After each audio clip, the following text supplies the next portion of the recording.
par rapport à eux toujours vivre le Bien, tu fais, Billy le Kamalobana Ebele.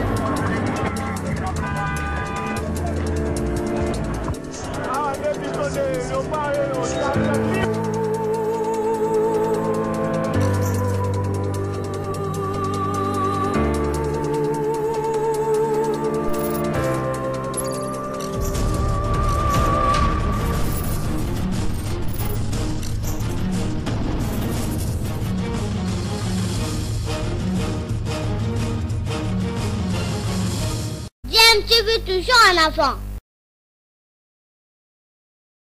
Vous êtes sur DMTV, bonjour ou bonsoir, tout dépend de l'heure à laquelle vous nous suivez. Tout plaisir est pour nous de vous retrouver, mais surtout de savoir que vous êtes nombreux en train de suivre votre chaîne YouTube DMTV. DMTV qui vous propose de l'actualité, mais vous propose également des analyses et des réflexions sur des sujets d'actualité, sur des faits sociaux ou tout simplement des réalités que nous observons ici chez nous en République démocratique du Congo. L'actualité, c'est aussi le verdict dans le procès 100 jours, le procès 100 jours en appel de Vital Kamerhe notamment a connu son dénouement, son verdict hier mardi 15 juin 2021 et à la place d'un acquittement, Vital Kamerhe n'obtient tout simplement qu'une réduction de sa peine de 7 ans, initialement condamné en première instance à 20 ans de travaux forcés. Cette peine a été réduite à 13 ans de travaux forcés, de quoi décevoir à tous ces militants de l'UNC qui ne juraient que par son acquittement, et malheureusement Vital Kamerhe ne sera pas acquitté, va rester en tout cas en détention et quid de sa carrière politique. Tout le problème est là. Et pour les membres de l'UNC, ce procès est éminemment politique. Il continue en tout cas à persister et à signer. J'aimerais vous proposer une analyse par rapport au déroulement de ce procès en appel qui a condamné quand même Vital Kamerhe tout comme au premier degré, mais qui a tempéré un tout petit peu cette condamnation. Mais Vital Kamerhe reste quand même en détention. C'est le cas de Jamal et même de l'autre co-accusé Mouhima. Et je vous propose d'écouter cette analyse sur ce procès. Ensuite, nous allons nous retrouver pour conclure ce sujet. Je rappelle que vous êtes en train de suivre toujours votre chaîne YouTube DMTV. Vous êtes nouveau, vous n'êtes pas encore abonné. S'il vous plaît, n'hésitez pas, abonnez-vous sur cette chaîne et n'oubliez pas d'activer la petite cloche de notification. Juste en cliquant sur celle que vous verrez apparaître dès que vous serez abonné, elle vous permettra de ne plus rien manquer des prochaines vidéos que nous allons vous proposer. Suivant, nous nous retrouvons tout de suite après. Allez, puisque vous venez d'arriver, pas d'acquittement pour Vital Kamerhe. À la place, Maître Laurent, c'est plutôt la réduction de la peine. Vous avez suivi? Écoutez, le verdict est tombé un peu tard. Le verdict est tombé un peu tard. Mais il y a un problème de fond en droit qu'il faut mettre en exergue. Le droit a des principes qui entourent tout procès. Quand c'est en phase préjudictionnelle, il y a la théorie de la présomption d'innocence, le droit de la défense, la possibilité que la loi donne à quiconque d'être informé des charges et d'organiser sa défense. Mais quand on arrive à un niveau où la personne a été condamnée, au regard des éléments précis, et dans un procès pénal, c'est le ministère public, celui qu'on appelle le magistrat du parquet, qui est l'organe poursuivant. Dans un procès en appel, il n'y a plus de question justement de regarder les éléments comme au premier degré. C'est un nouveau procès. Les mal jugés. Donc, on ne regarde plus les éléments constitutifs, on regarde ceci, mais on regarde quelle a été l'erreur de droit du premier juge. Mais non, de l'intelligibilité légale, parce que même une peine a l'obligation d'être légale. Ah oui. La peine ne vient pas de la tête du juge. Il y a toute une théorisation sur l'intime conviction du juge, les circonstances atténuantes, les circonstances aggravantes qui sont légales et atténuantes sont facultatives, donc ça relève de la volonté du juge à les appliquer ou pas. Son appréciation. Ok? Maintenant, quand un procès en appel réduit la peine de 7 ans, évidemment, c'est sous réserve de la lecture du dispositif, parce qu'il faut toujours lire le dispositif avant de comprendre. Et le dispositif n'est que, en fait, le radar qu'on donne à partir de tous les éléments. Regardez comment l'audience a commencé jusqu'au dispositif. Maintenant, si on a diminué la peine de 7 ans, il faut voir quelle a été la motivation du juge. Est-ce lorsqu'on a élagué l'infraction de détournement de deniers publics. Et vous connaissez, au-delà des caméras, il y a des cas comme de Mouima, Sami Jamal. de Sami Jamal. Oui. Ok? Quel est le mal jugé que le juge a trouvé dans l'acte du premier juge pour qu'il revienne de 7 ans? Est-ce que le pas parti au-delà de 7 ans-ci, c'est une responsabilité, comme on peut dire, hiérarchique, parce que à lire, à la lecture minutieuse du procès de Cameroun, personne n'a prouvé un document, parce que la responsabilité pénale est individuelle. Si ce n'est pas vous qui posez un acte, ça signifie qu'il y a des intermédiaires en droit qui posent des actes. Et ces actes qui sont posés, qu'ils posent, ont un contenu juridique et un cadre d'expression. Est-ce que Cameroun a agi de sa propre main? En tout cas, quelle que soit la théorisation autour de détournement d'intellectuels, ça signifie qu'il y a des intermédiaires. Est-ce que cette responsabilité-là peut remonter jusqu'à avoir 13 ans de servitude pénale? Okay? Pourquoi le premier juge n'a pas carrément soit alourdi, soit maintenu les 20 ans, soit diminué jusqu'à 1 année s'il a retenu des circonstances atténuantes? Ça, c'est du point de vue de la procédure en termes de droit. Merci beaucoup. Nous aurons les éléments pour interpréter, mais du point de vue politique, j'estime qu'aujourd'hui, le procès de Cameroun a été un procès qui a laissé beaucoup de zones d'ombre. Au regard justement de son caractère politique aujourd'hui, il était quand même de bonne allure que Cameroun soit acquitté. Parce que si c'est une responsabilité qui relève justement de la hiérarchie, du point de vue du droit administratif, Cameroun est un personnel qui relève de la présidence, et donc les actes qu'il pose, il est directeur de cabinet. Il n'a pas de rapport avec le peuple congolais, il n'a pas de rapport avec la justice en dehors des actes qu'il pose de lui-même, auxquels qui sont pris en charge par le droit commun. Ça signifie que s'il y a responsabilité hiérarchique, cette responsabilité risque de remonter jusqu'au chef de l'État. Et donc s'il y a une responsabilité légale ou bien plutôt pénale qui est individuelle, quelqu'un doit vous prouver au travers d'un document que Cameroun a volé 50 millions, il a volé 10 millions. Et dans tous les autres contours, vous entendez parler de la Tanzanie qui exige que les Congolais fassent rapidement le dédouanement de leurs maisons préfabriquées. Les conteneurs, oui. Et une expertise. Donc il y a eu comme une sorte de procès à la va-vite qui n'a pas donné tous les contours qui peuvent aller dans la confection d'une vérité judiciaire, parce que la vérité judiciaire est toujours différente de la vérité juridique ou la vérité des faits. Maintenant, c'est procès clos ou bien on peut aller à la cassation? Moi, je préfère qu'on m'appelle consultant parce que maître loi, tu sais, en dehors, nous, dans le barreau, nous avons des règles. Oui. Strictement, et donc nous suivons à la lettre. Non, ici c'est la consultation. Ici je suis consultant. Okay, merci. Et donc je ne suis pas habilité à appeler maître. Donc voilà, appeler le roi, il ne va. Vous avez posé la question maintenant sur... Au niveau de la cour d'appel, on peut aller à la cassation? Non, mais oui, justement, parce qu'il a concentré en droit congolais la théorie des doubles degrés de juridiction, et Cameroun a été jugé au premier degré, et puis maintenant c'était en appel, il peut toujours, il y a une possibilité, là il reste 2 possibilités, du point de vue du droit interne. Il peut aller en cassation, ok, comme si il y a des éléments nouveaux qui viennent à la suite d'une décision de la cassation, il peut revenir en révision. Merci beaucoup. Et si au niveau congolais c'est épuisé, il peut aller à la Cour africaine des droits de l'homme. Merci beaucoup, cher consultant, Onyemba, Djonga Ndeke, Magardi, allègement de la peine, aussi, non pas simplement pour Jamal, pour M. Vital, mais aussi pour Jamal, tout comme pour M. Mouima, qui devrait quitter la prison dans quelques semaines. Mais dans cette affaire de procès en cascade, les tribunaux n'ont pas qu'allégé de peine. Hein. J'ai vu dans l'affaire de 100 jours une peine être alourdie en appel. Exactement. C'est pas un fait de pouvoir aller en appel et voir sa peine être réduite ou complètement être acquittée. Oui. Par contre, on peut encore aggraver son cas. Mais pour le cas de Cameroun, je crois qu'au-delà des éléments techniques évoqués par Maître Laurent Onyemba, c'est le sentiment que la plupart des Congolais ont dans ces procès Cameroun. Le comble est que la plupart des gens qui, de manière factuelle, ont été des agents, je dirais, directs dans cette affaire de détournement. Je me demande, est-ce qu'aujourd'hui, lors de ces procès en appel, on a su prouver, ne serait-ce que par un document, une traçabilité de fond entre Cameroun et les personnes précitées? Par exemple, Mouima qui avait reconnu avoir perçu l'argent en intégralité, tel que décaissé au niveau de l'État. Sami Jamal qui reconnaît avoir perçu l'argent dans son intégralité. C'est-à-dire, à ce stade-là, moi je me pose la question, à quel niveau se situe cette affaire des détournements? Ça m'a laissé un peu perplexe, mais je crois que, heureusement, comme Maître Laurent l'a dit, l'affaire n'est pas encore close, mais il faut dire vrai quand même que c'est un coup porté sérieusement sur la carrière politique de Vital Kamerhe. Je ne sais pas, aujourd'hui la posture de l'UNC je trouve un peu hybride.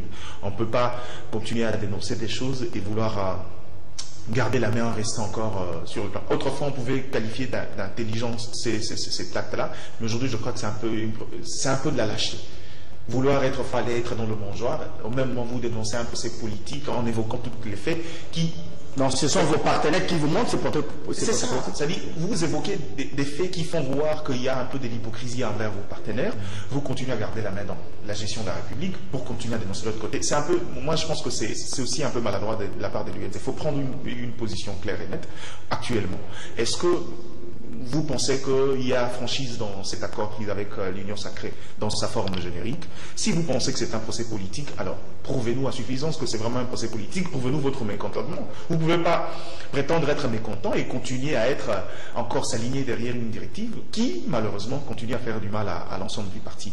Je crois que l'affaire Kamerhe, heureusement qu'on sait que ce n'est pas encore fini, mais sociologiquement, comme j'ai l'habitude de le dire, dans le chef de Congolais, Kamerhe, c'est déjà quelqu'un qui a été condamné bien avant son procès. Oui. Au regard des éléments, au regard de le fait, c'est-à-dire ces procès, au niveau de la vindicte populaire, c'est quelque chose qui a été déjà décidé avant. Avant que le juge ne prenne la décision, la plupart des gens, on a mis l'étiquette de voleur sur la tête de Kamerhe, ce qui fait que sociologiquement, cela ne pouvait pas passer. Au niveau de la population, c'était une condamnation déjà définitive avant, ce qui fait que tous ces procès, c'est vrai, on est dans la vérité judiciaire et juridique, comme on le dit, mais dans le fond, c'est que politiquement, c'est une affaire qui restera au travers de la gorge de Vital Kamerhe, qui presque est en train de briser ses chances et surtout sa carrière politique, que moi j'estime en tout cas être encore très glorieuse dans les jours à venir. Je voyais Kamerhe dans les jours à venir être un sérieux candidat, pas seulement un sérieux candidat, il a déjà été plus d'une fois, mais être quelqu'un qui peut briguer la magistrature suprême dans les jours à venir. Mais est-ce que c'est encore une question qui est d'actualité actuellement? Mais bon, en tant que communicateur stratégique, je ne peux pas mettre quelqu'un dans le tombeau parce que je sais qu'il y a toujours ce que les gens peuvent qualifier de miracle pour pouvoir émettre un acteur politique sur la scène publique et politique. Il y a toujours de quoi pouvoir rétablir une vérité si jamais... Bemba fait 10 ans à la CPI, personne n'avait parié à son retour. Hein. À son retour, oui, mais la question maintenant, est-ce que le Jean-Pierre Bemba, aujourd'hui, au niveau de l'opinion, au-delà de ses militants, le MLC qui représente quand même une force politique en RDC, est-ce que le Congolais voit Jean-Pierre Bemba de la même manière? Ça, c'est encore un travail à faire. Il faut dire vrai que même Jean-Pierre Bemba, c'est vrai qu'il a été acquitté sur le plan juridique, mais sur le plan sociétal, Jean-Pierre Bemba a encore beaucoup d'efforts à faire pour retrouver la notoriété qu'il avait autrefois. Ah oui. Ça, c'est un travail énorme et je crois que pour Vital Kamerhe, il est descendu encore un peu plus bas. Maître, cher consultant Laurent, on va désormais s'en habituer. Hein. L'enjeu de ce procès en appel n'était pas que l'acquittement des Kamerhe, tout soit l'allègement de sa peine, mais les seconds juges devraient aussi peut-être casser ce que moi j'appelle le jugement associé. Parce que dans l'affaire, au niveau du tribunal de grande instance, il y a eu des personnes qui ont été impliquées dont leurs biens ont été saisis. Par exemple, la dame Amida Chatur, ses filles, tout comme mon ami Changalou Meking, Daniel Massaro. Qui n'a pas de jugement juste avant. Est-ce que ces jugements ont été cassés ou bien c'est resté en état? Bon, je salue Massaro qui est un jeune frère parce que je sais, au-delà du droit, il y a aussi la famille. Hein. Ouais. À chaque fois que je voyais ce jeune frère, il me saluait toujours assez gentiment. Bon, grand frère. Grand frère, il est toujours un peu souriant tout le temps. J'estime que Dieu va faire qu'il sorte parce que jusqu'aujourd'hui, je crois que son affaire comme tel, personnellement, Massaro n'a pas été jugé. Alors, vous posez la question justement des actes qui entourent le procès. Ben, écoutez, en droit, il y a la théorie du contrat judiciaire. Bon, si toi tu as été condamné, même si nos procès sont liés, il y a une question fondamentale sur le fait que le juge ne peut pas opiner sur un procès qui ne lui a pas été ramené, donc saisi. Donc, celui qui a un procès et qui n'est pas allé en appel, consomme sa peine. Et donc, c'est comme ça que dans la procédure, en ayant un temps record, je crois 30 jours, si vous n'avez pas acté votre appel pour saisir le juge d'appel, eh bien, il y a ce qu'on appelle le secret de non-appel, donc il y a un problème de délai. Donc, je ne sais pas si les autres ont pu aussi aller en appel et que les juges d'appel devaient se prononcer dans le même sens. Mais attention, mon ami Dan l'a dit tout à l'heure, si Kamere peut voir sa peine peut-être dégringoler jusqu'à 13 ans, il n'y a aucune évidence que quiconque était lié à Kamere dans ce procès, s'il va en appel, il va voir son sort diminuer. On peut aller identifier le fait que Kamere n'ait pas posé tel acte, ok, et qu'on diminue sa peine, et que vous qui avez, par exemple, pour le cas de Moïma, vous qui avez pris l'argent, si le tribunal estime que c'est vous qui avez peut-être péché par inaction, voilà, ou il y a une abstention coupable dans votre chef, au regard de votre qualité ou de votre statut, les juges peuvent alourdir. Donc ce n'est pas mathématique. Mais je voulais revenir à... Ça, c'est un avis technique. Écoute, modestement. Mais maintenant, regarde, il y a un environnement politique, comme il a si très bien dit, qui est autour de ce procès. Tu sais, le procès de Kamere a laissé un goût d'inachevé dans l'opinion, au point que toute autre activité qui arrive dans les microcosmes politiques congolais commence à faire allusion justement à ce procès camerounais. Tu as vu, j'ai vu sur la toile l'affaire Maketa Pogno. On en parle tout à l'heure. Tu vois que l'opinion commence à te dire, les sénateurs, moi-même j'ai tuté en disant, c'est plutôt la démocratie congolaise qui gagne, parce que les sénateurs peuvent avoir le sentiment que si on forme encore un autre procès Kamere au travers de Matata, on n'a aucune garantie parce qu'il y a comme une sorte de travail que vous connaissez, comme je l'ai dit ici, il y a des médias qui sont réputés par des films que vous connaissez, qui font un travail d'abord, de vous diluer politiquement dans l'opinion ou de jeter de l'opprobre sur une condamnation populaire. Et si vous regardez bien le cas de Bilingue, c'était la même chose. On va en parler, si vous regardez le cas de Bakonga, c'était la même chose. Et aujourd'hui, le cas de Makata risque la même chose. Heureusement que les sénateurs ont montré que les faits, la vérité des faits, est parfois au-delà de la vérité. Vous allez donner votre avis. Bon, alors, ça, c'est aussi une question très technique. Je ne sais pas si ce sera Maître Laurent ou Diana qui d'entre vous va répondre à cette question. On dit 10 ans d'inéligibilité. Donc, les 10 ans courent quand vous allez purger votre peine. C'est-à-dire, après 13 ans de condamnation, 10 ans après, vous êtes inéligible. C'est ainsi, non? Oui, je crois que c'est ça.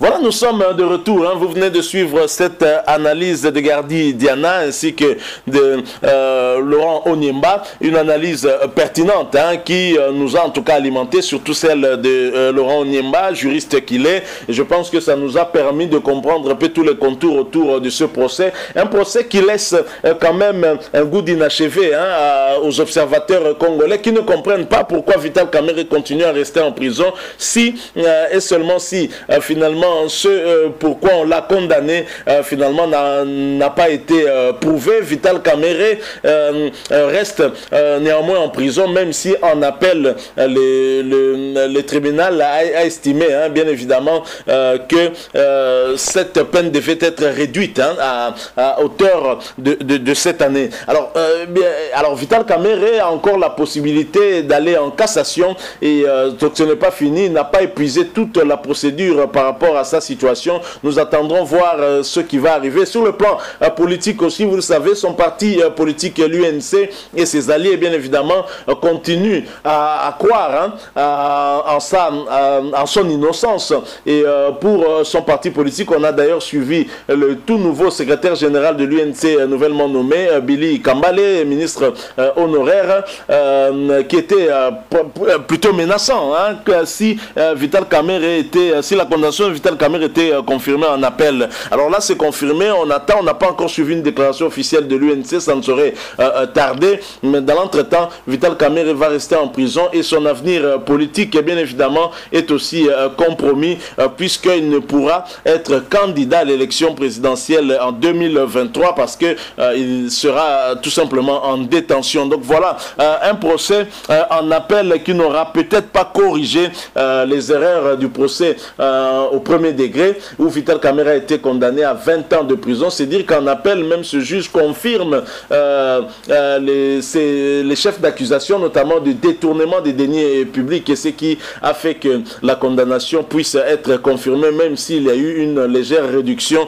par rapport à sa peine. Voilà, merci, nous sommes arrivés en tout cas à la fin de ce sujet concernant le verdict du procès en appel de Vital Kamerhe. Je rappelle qu'il a écopé de 13 années de travaux forcés. Le Libanais Jamal, 6 ans, et Jano Mouima, c'est 2 ans de prison. Et donc Vital Kamerhe continuera à rester en prison. On ne sait pas quelle tournure prendra cette affaire, puisque l'UNC continue à clamer l'innocence de Vital Kamerhe et traite cette affaire justement d'être un procès plutôt politique. Mais dans l'entretemps, l'UNC continue à travailler normalement dans le gouvernement Sama Lukonde comme allié de Tshisekedi. Nous n'arrivons vraiment à rien comprendre sur cette situation. Si vous avez aimé ce sujet, laissez-nous un maximum de j'aime, likez cette vidéo. Si vous avez un point de vue, une opinion à partager avec nous, laissez-la nous à travers un commentaire. Merci de vous abonner à cette chaîne DMTV si vous êtes nouveau ou que vous ne vous êtes pas encore abonné, et n'oubliez pas d'activer la notification juste en cliquant sur cette petite cloche que vous verrez apparaître dès que vous serez abonné. Elle vous permettra de ne plus rien manquer des prochaines vidéos que nous allons vous proposer. Encore une fois, merci à vous. Nous espérons vous retrouver bientôt avec un autre sujet d'actualité. En attendant, portez-vous bien et DMTV vous dit au revoir.